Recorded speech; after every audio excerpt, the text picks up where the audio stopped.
I'm Caroline Fawcus and I'm the author of Grades 5 and 6 Max Maths Making Real World Connections. The Max Maths series will support the teachers as they use formative assessment in their classroom. An essential part of the assessment process is how teachers adapt their teaching and their lessons according to the needs of their students.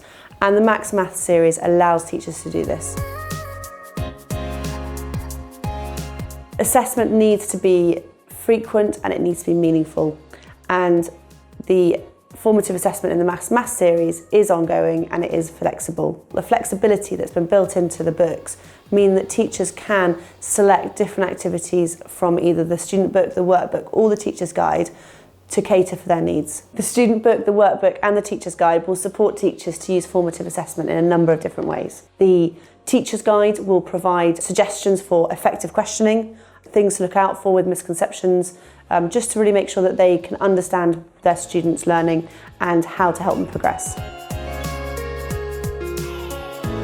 The teacher's guide is particularly useful as teachers look to implement formative assessment effectively. The learning objectives for each unit are set out very clearly, but also with some added elaboration on what concepts and what skills and what that might look like in a classroom. It also includes a set of probing questions so that the teacher can question their students effectively to get that feedback from students about what their understanding is. The 5 mathematical processes that are so central to the OECS framework are very clearly signposted throughout the student book and the workbook and the teacher's guide.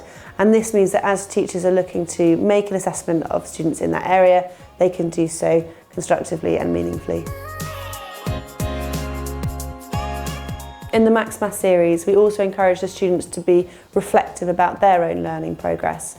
And the workbook contains a section called My Learning, and this gives them a chance to self-assess their own understanding, and thereby we're starting to encourage them to become more independent learners.